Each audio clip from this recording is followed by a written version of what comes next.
Alrighty, ladies and gentlemen, we are back at it again, and of course, Wuthering Waves is back at it too with some news surrounding the current update, version 3.5, because we've got a second half character that you're all probably very interested in. Suisui. She's right here, ladies and gentlemen. And the thing about this unit that everyone's probably interested about is the fact that she's coming in as one of those, like, supports. Right? One of those support units that kind of feels like a very valuable add to your account because they're a sort of general support, right? That's meant to work for a couple of teams within certain archetypes. And so with that, she's a negative status focused character. We're going to be going through her kit today, and of course, pointing out where you're going to get a lot of value out of her, depending on the state of your account. Because she's not a unit that everyone should get, but depending on who you have, definitely a unit that you should consider. So without further ado, let's go ahead, let's get right on into her full kit reveal over here. We've actually already seen it in game, so we have a good understanding of how it's going to work, but maybe there have been some changes, right, since the iteration that we saw actually in the story, and that's what we're going to be going through right now. So let's go ahead, let's see what she's got over here. Nice little face card, not gonna lie, that's looking pretty nice. She's gonna be a Glacio Rectifier. And if you're just wondering a little bit about when it comes to her weapon options, this is something that you can keep top of mind. Her weapon essentially functions almost identically to a variation, except it provides some additional buffs on top of it. And so if you're a person that, you know, feels like they maybe don't need, you know, some of the attack boosts that you're seeing over here, like 20%, then maybe a more affordable option is a better idea for you because, well, just, ooh, that was not intentional, but maybe you could say it was. If you take a look at some of the existing support characters in this game that use rectifiers, right, I don't have her signature and I've never used it. So that's just something that you can keep in mind right as we go through this. Next, her Ascension materials. She's going to be using these little koi fish that you can collect right now. She's going to be using Solidarity's Lone Flame, the new boss that got added that you can farm as well. Basically, everything over here you can have ready to go for her release. And there's kind of no reason not to have her stuff ready to go because, well, this ain't like a new region update like for Yang Yang. You can go farm all of this stuff right now. So, when it comes to the combat rolls, you'll see, alongside being Glacio, she also applies Glacio Chafe. So that should already have you keeping top of mind, right? Specific teammates that interact with Glacio Chafe a lot. Think your, well, Hiyukis, and on top of that, your Lucillas. So there are already some team cons that you're probably thinking of that are getting shifted right now. So that's just a rough baseline of her combat rolls. Now let's go ahead and start taking a look at her baseline kit. So basically, she's going to have a couple of different types of normal attacks. It truly does depend on like which form she's in. Do keep in mind that her kit operates in this way. You're basically only going to use these attacks on her first rotation. And this is probably going to be enough for her to enter her enhanced state. And when Suisui begins her second rotation, she essentially has no need to use these attacks. You're probably going to be very familiar with this, and a good comparison to make here is a character like let me go find her. Where's she at? Where is she at? Yeah. This girl. We all know that she kind of, the main thing you're trying to do with this unit's kit, right, is you're trying to enter her hovering form. And if you're able to do that, congratulations, you've done what you need to do. But the unfortunate part is, well, you need to do those attacks first. So Suisui is going to have like a very similar sort of mechanic going on in her kit, where she's just going to intro into her enhanced state. And so these attacks over here, you're not going to be seeing them very frequently in your actual playtime with her. This is just for her to charge up her forte to enter her enhanced state in the first place. So that's that. Next, you're going to have Vernal Screen, which is essentially, you know how Mornier has those resonance skills before she's transformed? This is a similar thing as well. So this is going to be available during her Water Fan form, just a very simple attack. Probably generates your forte and helps you speed up that as well. And when you're in the Water Fan form and at full Water Fan form energy, i.e. the shit you're building up with all of these attacks over here, you can use her resonance skill to transform and then go into Awakening Spring. And that's going to activate Water Sleeve's form and deal glacial damage. So do you guys kind of like see what's going on over here? You have like the same sort of like transition move to enter the enhanced state. For Suisui, you use a resonance skill. For Mornier, you use a heavy attack. So functionally, I would say her kit seems very similar to Mornier in terms of like how it's going to work. And you can obviously see how the transition is working out over here. And naturally though, she is going to have that Water Slave form. So that's why we're probably going to get some details on later. Now for her Liberation. This Liberation effectively actually doesn't do anything when she casts it. All this Liberation does is it buffs her outro skill and makes it apply a bunch of different effects depending on you know, some of the other teammates on her team. So essentially, using this ability actually doesn't do anything at all the second you cast it. She just creates a landscape, and then once she uses her outro, that's when she starts actually doing some stuff. Because that's where, right, the bonus effects from inflicting or consuming certain negative statuses or dealing negative status damage, that's where they come from here. So it all just buffs her outro. It doesn't actually do anything the second you cast it. Now, her Forte Circuit, Lambent Gold. This is where her basic attacks are going to be coming from over here after you transform, right? We've seen it, you transform using her skill. This is where the enhanced basics come in. Now, in Water Sleeves form, her basic attack, Water Fan, because she's in Water Sleeves, is replaced with the you get what's going on over here. This is probably one of the most needlessly wordy things. Yes, in Water Sleeve form, she's going to have her Water Sleeve attacks. There you go. And then she's going to have a special dodge as well in this form. You can see it's like very stylish and stuff. I think it's just like a cosmetic thing. I think they wanted to incorporate like the dance moves in her kit. So there you go. That's what it looks like when she's dodging in that form.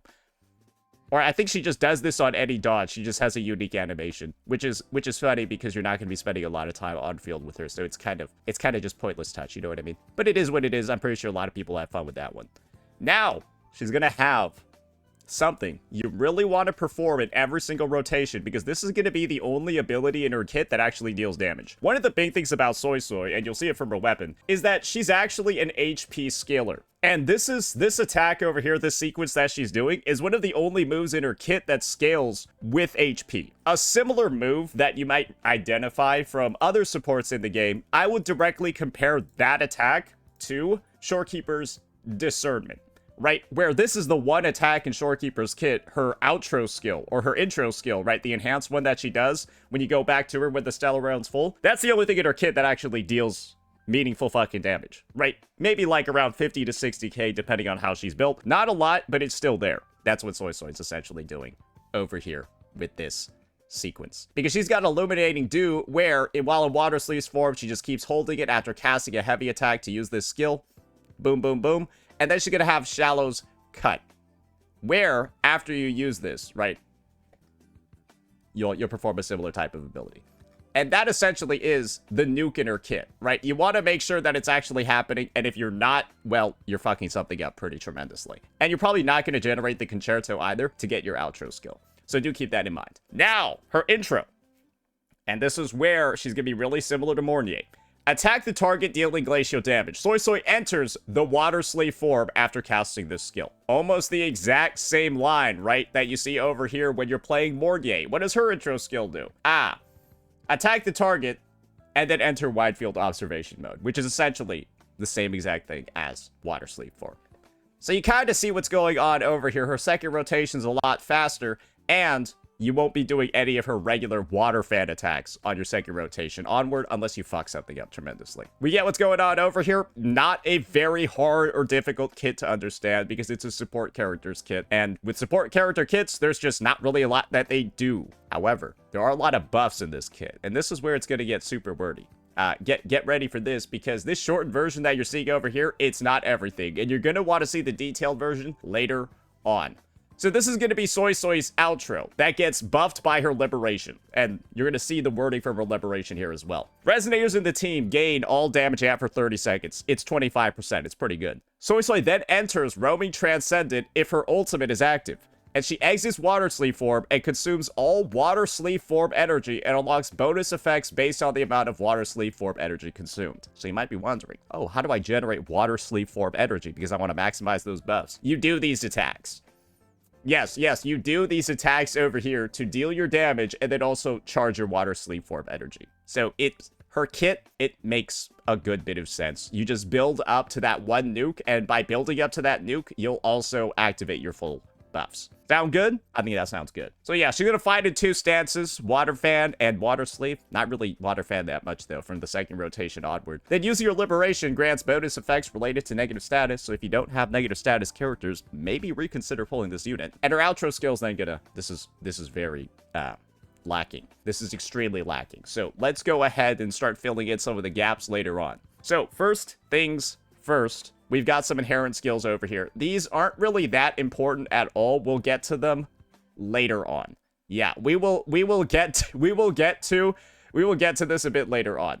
Now let's go ahead, read some more details over here. So what you're going to notice right off of the bat is that Water Slave and Water Fan forms aren't actually the names of the forms. This is probably the most confusing thing that I've seen Kuro games actually do, because Zephyr Stance is what the Water Fan form is, but it's called Zephyr Stance here and then Water Fan form on the other. I don't really know what they're doing other than trying to fucking confuse people, because in game it's going to say Zephyr Stance, but like, bro, what is this water form and water sleeve shit?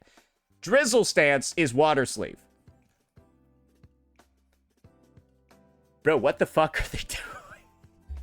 So this is how it works. Cloud Breath is her Forte Circuit in Zephyr Stance. You build up Cloud Breath doing Zephyr Stance attacks, and then once Cloud Breath is full, you can use your enhanced skill to enter Drizzle Stance. And then Drizzle Stance, using her attacks, builds up Floral Epistle. She also gains interruption resistance, and of course she can use those enhanced dodges and then also follow up with some attacks as well with those enhanced dodges. So doing dodges during Drizzle Stance is very good. And after entering Drizzle Stance for 15 seconds, well, she ends it and then clears all the Floral Epistle. So you can't take longer than 15 seconds during her rotation, but if you're doing that, you're griefing, because she's a support that's not doing any damage because she's an HP scaler. Second, this is some more details on the dodge. So basically, her dodges, like I said before, they looked cosmetic at a baseline, but when you fully read her kit, they actually do things. In Zephyr form, for example, using her dodge actually will generate her forte. So using her dodge, right, actually makes her rotation faster here. And so if you only looked at the simplified kit, it looks cosmetic. But here it actually does stuff. And in the second form, Water Sleeve or Drizzle form, using those dodges, well, it's going to restore the additional Floral Epistle as well and not reset your attack chain. So essentially just free resource.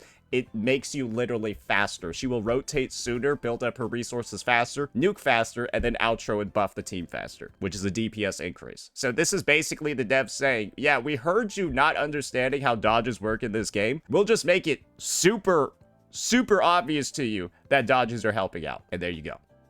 Direct interactions right there. So now, for her basic attack in Water Sleeve form or Drizzle Stance, this has got 4 hits. You restore Floral Epistle with each hit. She also has some grouping as well, and then Glacial Chafe application on the 4th hit. Nothing too crazy. Her heavy attack also just restores it. Probably not going to be using that very often. And then she's going to have Illuminating Dew, where if you do decide to actually follow up with it, you could actually have like a plunging attack that you follow up. You have like a plunging attack because this one leaves her in the air. Next, you can basically have Swallow's Cut too, which is like that other attack that we saw. She's got basically 2 different forms of plunging attacks in her kit. That's going to be available there. Now, for Cloud Breath, which is going to be how you transform, you need 120 points. Using a Resonant skill gives her 40. Doing a dodge gives her 35. And you can see over here how doing those dodges, implementing those things into a rotation, it's going to allow you to get to those 120 points a lot faster, especially when you're starting off the team's rotation. Because, as we all know, when you're playing a Mornier, right, your goal is to, like, basically get to this form as fast as possible. And that usually just involves, you know, like, throwing out a couple of attacks, like that, and then doing her heavy, right?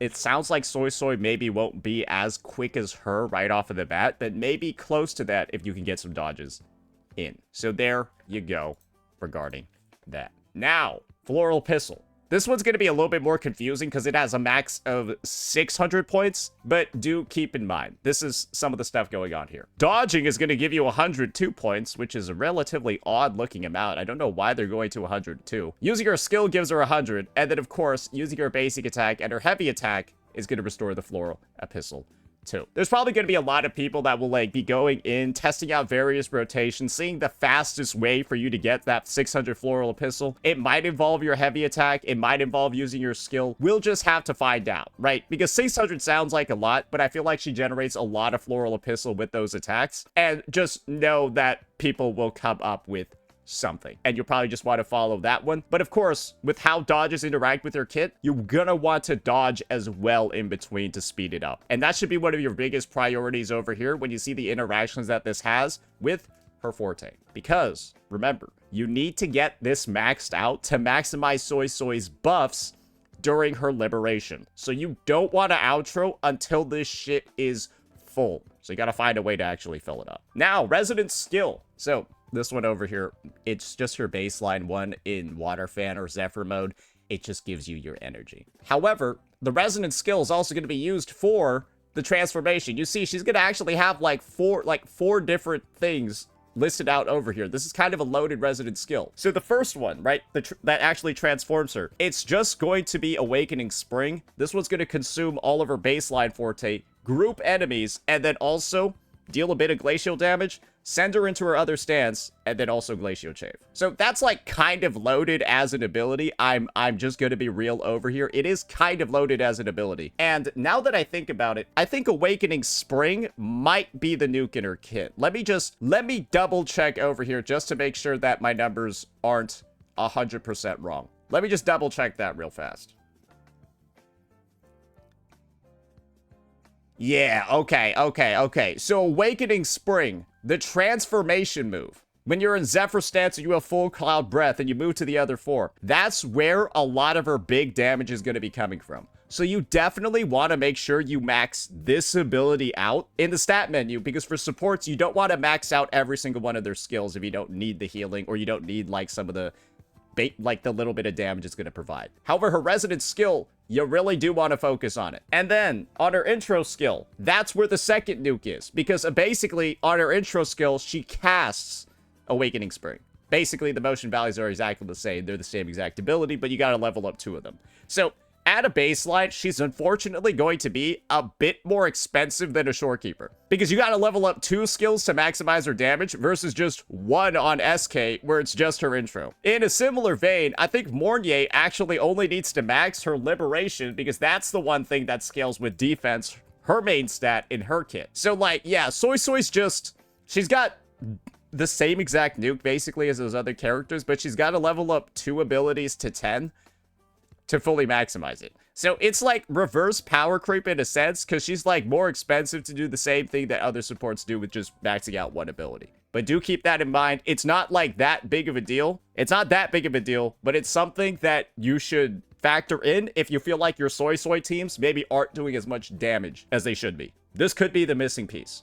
So, just wanted to mention that, like, which abilities you should prioritize for the leveling. Her actual attacks and drizzle stance, not really that much of a focus other than generating Floral Epistle and her Forte. So there you go. She's also going to have another bonus over here called Enrichment. And so using that transformation move or the intro skill, the nukes in her kit, is also going to give the team 1 stack of this buff. And basically, they take additional healing. Yeah, it's just her sustain thing. So if you don't actually need the sustain, this doesn't do anything. Now, Resident Skill, Drizzle Stance. While in Drizzle Stance, this replaces it, and she's just going to thrust forward, deal glacial damage, and you can't really quick swap this move, so you need to be on her. Otherwise, if she's not the active Resonator, you're not going to restore her Forte, and this is just a complete waste of your time. It can also be used in midair, and it's going to share the cooldown. But that's just what her skill is looking like at a baseline. And remember, you just got to maximize this ability. It's one of the most important ones in her kit. Now, this is probably the most important abilities in the kit. The Resonance Liberation, and then the outro skill. We'll be making sure to focus on that one later. So, this is the full explanation of Suisui's Liberation. And the line we're going to be focusing on over here is this. Ceaseless Landscape grants all nearby Resonators in the team the following enhancements. So, basically, inflicting a target with Spectral Frazzle, Fusion Burst, Glacial Chafe, and Aero Erosion, or dealing the corresponding negative status damage is going to increase the stack limit by 3. One you're not noticing on here is Havoc Bane. Basically, every single negative status in the game, other than Havoc Bane, is getting a stack limit increase effect. However, don't worry, Yang Yang is still going to be working very well with Suisui, because there are some more effects too. We're just going to skip over to the third one for now, so we can focus on that synergy. Consuming Havoc Bane effect stacks on the target after landing a skill allows the Resonator's Havoc damage to ignore the target's defense by 6% and Havoc resistance by 12% for 30 seconds. So, that's a much bigger buff than increasing the stack limit by 3. Because Havoc Bane, that just would increase the stack limit of Havoc Bane by 3, and that's an additional 6% defense. So essentially, what this does is it gives you the effect of the stack limit increase of Havoc Bane to Havoc Bane consuming characters like Yang Yang, an additional 12% res ignore, but then it doesn't actually increase the stack limit at the same time. The end result is this. Yang Yang is going to want Suisui as her best in slot partner, because what Yang Yang does is she consumes stacks of Havoc Bane in her kit. She's the only unit in the game that can actually consume Havoc Bane stacks. It's a little bit confusing, I know, but she's the only one that can actually do it. Chisa just applies them. Chisa doesn't consume them. And so the end result is that, well, Yang Yang's really going to want that buff, but then you're going to be at some odds, though, right? Because there's also this effect in Yang Yang's kit. When a target has 4 to 6 stacks of Havoc Bane, each stack of Havoc Bane on the target amplifies the damage from Yang Yang Zhuan Ling by 12%, up to 36. So that's what's going on over here. There's 36% damage amplification that you would technically, theoretically be losing if you don't have Chisa or a stack limit increaser on your team, right? And this is going to be the situation over here. If you don't play Chisa with the Suisui Yang Yang team, you won't have this 36% amp because you won't have the stack limit increase. Guys, this is simply what I will be telling you based off of that. If you put in a Mortefi instead of a Yang Yang, this will be the end result of the situation. You get back the amp on Mortefi's outro skill. Yes, this is actually more amp than what you would be missing by not putting Chisa in the team. And this is essentially the big trade-offs over here, is that you lose a couple of stacks on Yang Yang, so on and so forth. Yang Yang has some additional like buffs in her kit that scale off the number of stacks, namely the one right over, I think right about here, like where you can kind of see her Forte Circuit is really long, but I think it's like down here where it's like, yeah, Feathered Oath, when nearby resonators in the team inflict Havoc Bane, Yang Yang gains 1 stack of Feathered Oath for 4 seconds. It can be gained, like, basically, this increases the crit damage of some of her attacks. You'll maintain uptime on this at like 3 or 4, maybe even 5 stacks minimum without Chisa in your team. And then second, this is additional crit damage. The abilities at a baseline gain a 160% crit damage bonus. Yeah, they already gain a 160% crit damage bonus at like a baseline. So it's kind of like you're losing maybe 25 or 50% crit damage on attacks that are already gaining 160. So you go from like 160 to 260 instead of 160 to like 310 or something, or some shit like that. You get what's going on over here. Essentially, what I'm telling you is that Suisui and Yang Yang plus a heavy attack damage amplifier like a Rebecca, who you're getting for free, or Mortefi, who's also basically free, that team is going to work just fine. And essentially, right, if you just want, like, why can't I change the... Oh, fucking get down. Get down, retard. All right, sorry, get down, cripple. There you go. You would just have this team like this, where you got Shorekeeper, right? You got Shorekeeper. Dude, I didn't know you can't switch the fucking team because she's out there just floating in the air, and then you gotta slowly descend. You're just watching her slowly descend. Jesus Christ, bro. It's like actually annoying. That was annoying as shit. You know that too. Anyways, so pretend that Shorekeeper is Suisui, right? You would just go Suisui plus your heavy attack damage amplifier plus Yang Yang, and like, bro, I'm pretty sure this team is like basically almost exactly the same as running a Chisa here, because you're kind of trading one set of buffs for another. Chisa doesn't buff attack like at all, and you're replacing her defense ignore and all that other stuff with some attack buffs, and I think it ends up working out pretty well. Basically, what I'm telling you is this: don't waste your Chisa putting her on the team with Suisui Yang Yang, because your Chisa is going to be better spent in almost any other team. Because this one will do just fine. You'll have all the healing you need. You'll have all the damage you need. And you 100% should not be spending a second healer in this slot. You should not be putting a second healer in this slot, because that Chisa should be with the Hiyuki. That Chisa should be with your cart. That Chisa should be with your Ibith Denya, and not with this team. Unless you really just like wasting characters, because that's basically what you're doing when a Mortefi will do 95+% of the job that a Chisa would. And he's basically free. And Rebecca's free too. I think I've said enough over here. Yeah, I'm basically just saying be smart with your resources, and the Suisui Chisa Yang Yang team is not very smart for your resources. Now, These are her normal attacks over here. They just restore your Cloud Breath and they're a 4-hit attack chain. I don't think anyone cares. And now we got our intro skill. Like we said before, this is the one other damaging nuke in her kit, so you really want to max this one out. And it's also going to inflict some Glacial Chafe too. You're probably noticing this is a lot of Glacial Chafe infliction. That's because she's also going to be a best in slot for Hiyuki. And now, the final part of her kit. And this is where you truly know who she's going to work well with and who she's not going to work well with. Bro, this is easily the longest outro skill in the fucking game. And the reason why it's long is because it weaves in her Forte and her Liberation into its effects. So let's see what's going on. Resonators in the team gain 25% all damage amp. Suisui enters Roaming Transcendent. When Ceaseless Landscape, her Liberation has been used when she uses this outro skill. She's gonna exit Drizzle Stance, consume all her Floral Epistle. Remember, there's a stack limit of 600 on that ability, and unlocks effects depending on how much she consumes. You're gonna know why she wants 600 very soon. So, if she has 0, like you somehow managed to build up 0 Floral Epistle and she's at full Concerto and can use her outro and her Liberation, I don't know how you have 0, but sure. These are the effects. All nearby resonators gain Reflecting Shadows. And Reflecting Shadows basically gives you increased resistance to interruption. So, like, even without doing anything, you get interruption resistance and 25% all damage amp. And now if you consume 1/3, 200 points, you get this. She can perform a Plume Step for the first time within her Transcendent Dance. So what a Plume Step is. Performing a Plume Step grants Reflecting Shadows. And also inflicts Glacial Chafe and heals everybody. So basically, it refreshes the interruption resistance buff. I know that seemed a little bit confusing at first, but that's what Plume Steps are. So she does 1 Plume Step if she consumes 200. Now if you get to 400.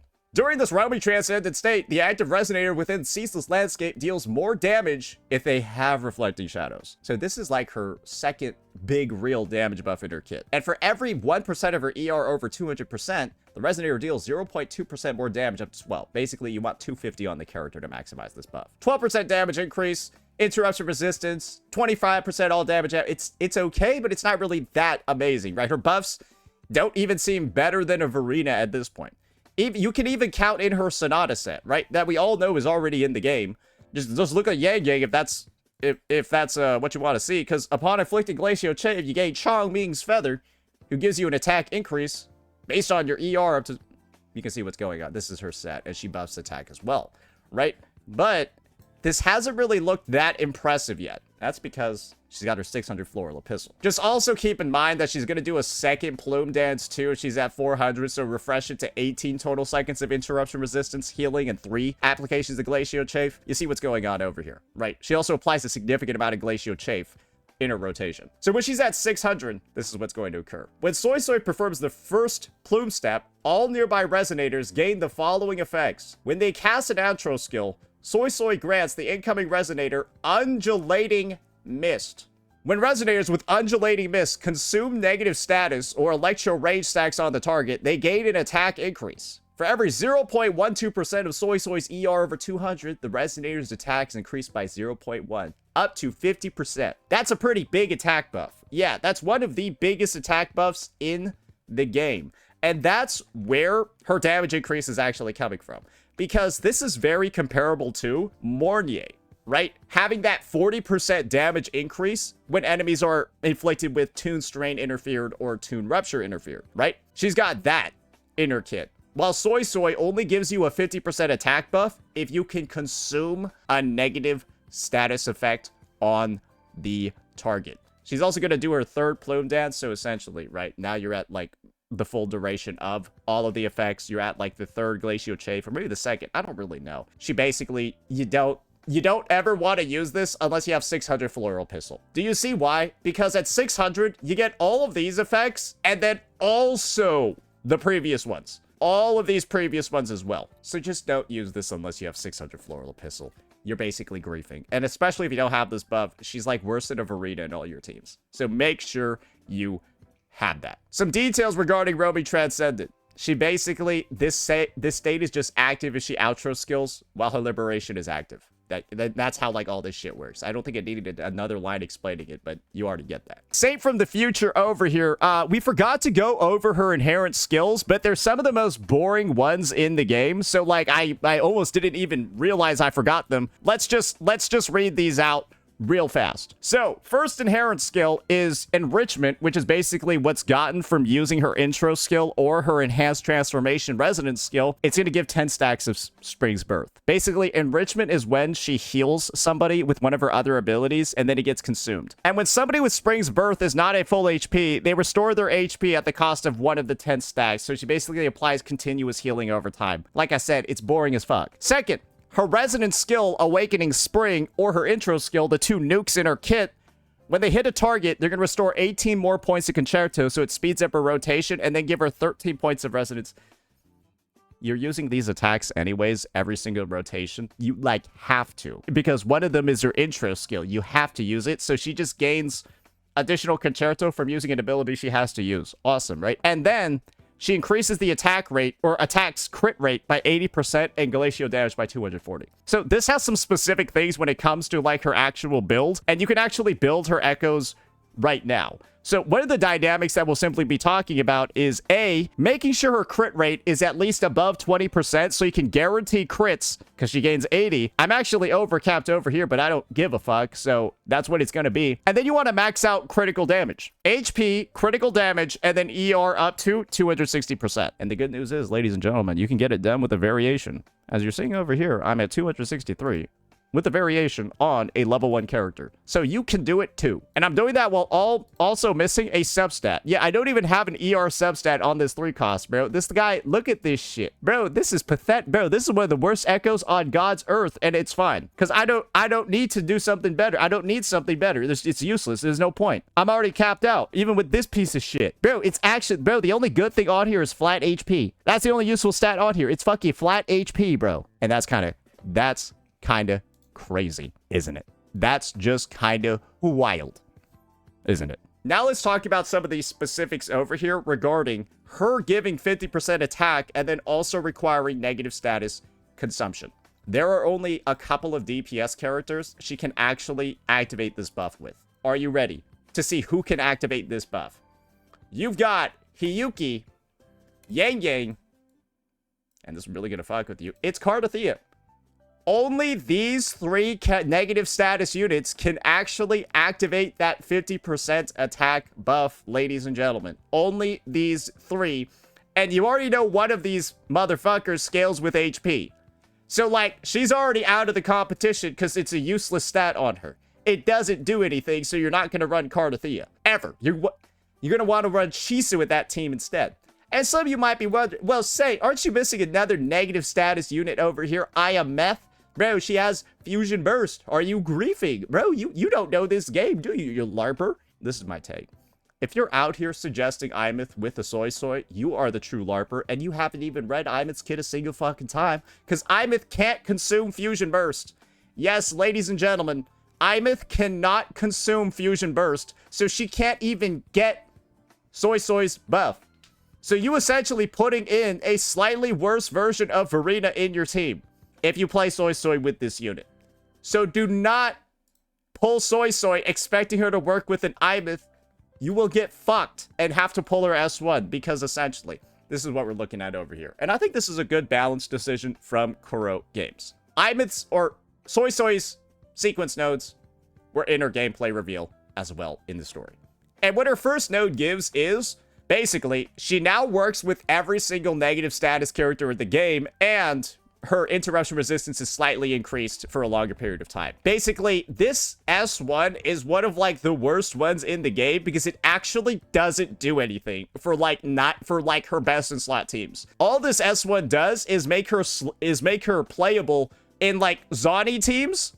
I think it makes her playable in Zani and Imeth teams. You're getting an S1 to play her in 2 more teams. And one of them's already dog shit, the Zani one, so you're never going to use them. Is it worth it? Hell no! Just, and this is why I'm telling you this, just use Chisa with your Imeth. The way that this, like, was, like, meant to be, just do this.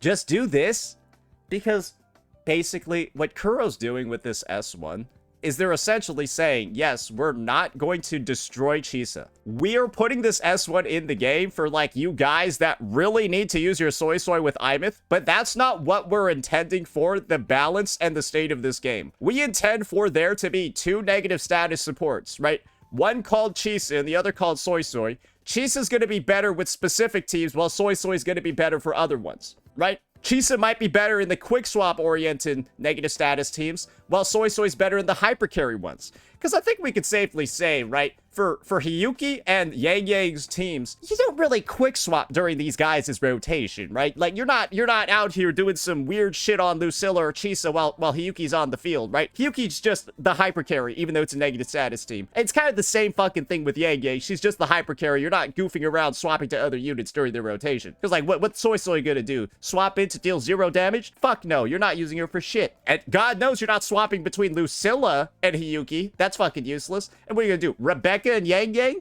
Chisa and Yang Yang swap? No, fuck no, bro. Chisa's... You're giving Yang Yang all the field time there. Because she's the one doing...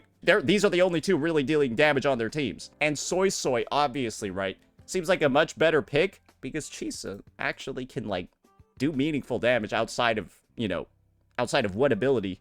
And that's why you should labor for the more quick swap oriented teams. And so I view this as a good balance decision from Kuro Games. Because guess what? If this was built into our baseline kit, then, like, now suddenly Suisui's, like, the only go-to support for every negative status team. And then Chisa's basically just out there actually not being used for anything. This sets up and makes, right, Suisui a premier hyper carry negative status support that relies on consumption.